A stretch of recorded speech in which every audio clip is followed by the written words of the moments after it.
गणगौर के व्रत होते हैं, कोई भी जो व्रत होता है, तो लड़कियों के ज्यादातर व्रत में ये माने जाते हैं कि भाई पति की लंबी उम्र की कामना के लिए, अच्छे पति की कामना के लिए। यहाँ वालों में लड़कियों ने थोड़ा बड़ा दिल दिखाया, लड़कियों ने कहा हमें अच्छा पति मिले और भाई को अच्छी पत्नी, क्योंकि लड़कियां जानती है कि भाइयों लिचड़पड़ा कूट कूट के भरा हुआ, तो लखन इनमें, तो व्रत के माध्यम से इनको अच्छी पत्नी मिल सकती।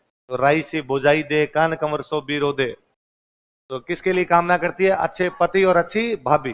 देखो लड़कियां अच्छे पति तथा अच्छी भाभी की कामना का व्रत रखती है, सारे व्रत लड़कियां करती है। लड़कियों का सिंगल टारगेट है और कोई काम उनके नहीं, केवल किसकी कामना है? अच्छे पति की कामना के लिए। हाँ, शादी के बाद किया जाता है, क्यों पहले भी रखता है? तू नहीं रख रही, बात दूसरी है, रखते तो है। हाँ, शादी के नहीं, पति की लंबी उम्र की कामना की, दोनों चीजें है ना, अच्छा पति मिला लंबी उम्र रहे। है नहीं, नहीं मिलते, व्रत करने से भी अच्छे पति, पर ये लड़कियों को अभी तक समझ नहीं आई बात, उनको समझ जाना चाहिए कि ऐसा करने से कुछ भी होगा नहीं, पर लड़कियां समझ नहीं रही है, तब तक क्या कर रही है? इनके लॉजिक थे। व्रत है ना सारे के सारे, हम कहते हैं भाई सारे व्रत महिलाएं करती है ना, और ज्यादातर व्रत यह है कि लंबी उम्र की कामना के लिए, क्योंकि पहले युद्धकालीन समाज था। कैसा समाज था? युद्ध करने पुरुष जाते थे, महिलाएं, किसकी लंबी उम्र की कामना की जाए?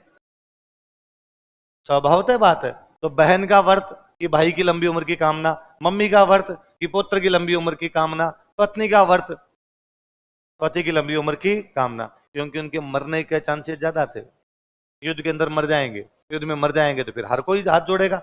मैं हमेशा सोचता हूँ कि यार किसी टाइम में, क्योंकि पुरुष ही बाहर रहते, इसलिए सब महिलाओं को चिंता रहती कि भाई पुरुष राजी खुशी आ जाना चाहिए वापस, वो भले बेटे के रूप में, वो भले भाई के रूप में, वो भले पति के रूप में। आज दोनों बाहर रहते हैं, लड़कियां भी बाहर है, लड़के बाहर। 7 बजे क्लास की छुट्टी होती है इसी शाम को, या मान लो आपके बैच की 1 बजे होती है, मैं कहूं यदि कोई बच्ची 1:30 बजे तक, 1:45 बजे तक, जो उसका टाइम होता है जाने का, तब तक पीजी ना पहुंचे, 15 मिनट लेट हो जाए तो कोचिंग में फोन आ जाते हैं।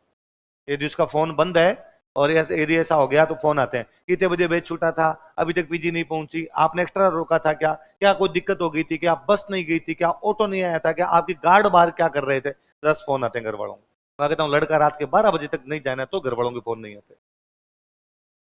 अब तुम्हारी चिंता ज्यादा है, अब मम्मी तुम्हारे लिए व्रत कर रही है, इसलिए हर समाज देश काल परिस्थितियों के अनुसार बदलता है, उस समाज के अंदर यही था। फिर और बताऊं, आज भी महिलाओं की आयु पुरुषों की तुलना में अधिक होती है, तो जो कम जिएगा उसकी लंबी उम्र की कामना करो। महिलाएं पहले ही ज्यादा जी रही है, पहले गांव में अभी तक यूं लोकल भाषा में कहते हैं कि बाई ने तो गोई को नहीं खा, गोयरा गोयरा समझे, सांप सांप सांप का एक प्रजाति होती है गोयरा, क्योंकि बाई ने तो गोई, इसका एकमात्र मतलब है कि बाई घर से बाहर जाती नहीं। गोयरा किसको खाएगा? जो घर के, जो बाहर रहेगा, रात बिरात इधर उधर, भाई खेत में जाना पड़ रहा है, नौकरी के लिए जाना पड़ रहा है, उसको गोयरा खाएगा। भाई घर से बाहर नहीं जा रही तो भाई को गोयरा। इसलिए महिलाओं की औसत आयु पुरुषों से लगभग 5 साल ज्यादा है। कितने साल ज्यादा है? इसलिए लड़कियों तुम जल्दी मरती, पुरुष जो होता है वो जल्दी मरता है, इसलिए पुरुष के लंबी उम्र की कामनाएं। आई बात समझ में? इसमें यूं वो ऑफेंसिव नहीं होना कि लो सारे व्रत हमें ही क्यों करने पड़ रहे हैं, इसलिए थे, वो समाज वैसा था इसलिए समाज में वैसे व्रत बने, हम उन परंपराओं को कंटिन्यू कर गए और धीरे धीरे वो परंपराएं कमी हो गई। पहले व्रत ज्यादा थे, आजकल व्रत क्या हो गए, अब कौन कर रहा है कौन नहीं कर रहा है। अच्छा और सुनो, देखो गण गौर का मतलब हो गया, जैसे मैंने बताया था तीज का मतलब मां पार्वती है, गण और गौर का मतलब हो गया शिव और पार्वती। तो शिव पार्वती की सवारी निकालते, तो जब सवारी निकालते तो पार्वती जी को सोना पहनाते, गहना पहनाते हैं, पार्वती जी की मूर्ति खूब सारा। राजा महाराजाओं के टाइम में आस पड़ोस की जो राजा महाराजा हुआ करते, वो इस बात का वेट करते कि अपने गणगौर लूट लेंगे। क्या लूट लेंगे? मैं कहता हूं आज भी गांव के अंदर है ना, कोई अपने में से जाके कहे कि मैं जयपुर रहता हूं, मेरी शानदार चलती है, वहां मैंने ये कर दिया, मेरे नाम से लोग डरते हैं, फलान करते हैं, ढिंगड़ करते हैं, तो दादाजी की उम्र के लोग आज भी कहते हैं चुप रह रहे, कौन सी गणगौर लूट ली तुम लोगों ने, क्या लूट ली? तो उस समय लगता था कि सबसे बड़ा काम कोई है तो क्या लूटना है, वह राजा की सवारी निकल रही है गणगौर की, उसमें जाके लूटपाट करके हो तो बहादुरी है। ये छोटे मोटे किसी की थप्पड़ मार के रुपए छीन ली उसको बहादुरी नहीं कहते। तो कहते हैं एक बार जैसलमेर में सवारी निकल रही थी। कहाँ निकल रही थी? और बीकानेर वालों ने सोचा कि इस बार इनकी गणगौर लूटते हैं। गणगौर लूटने का मतलब था पार्वती जी की मूर्ति उठा के ले जाएंगे। पार्वती जी की मूर्ति लेके जाएंगे तो उसके साथ क्या मिल जाएगा? सोना। बीकानेर वालों ने अटैक किया, लूट के भी ले गए, पर उनकी मूर्ति आता है शिव जी की।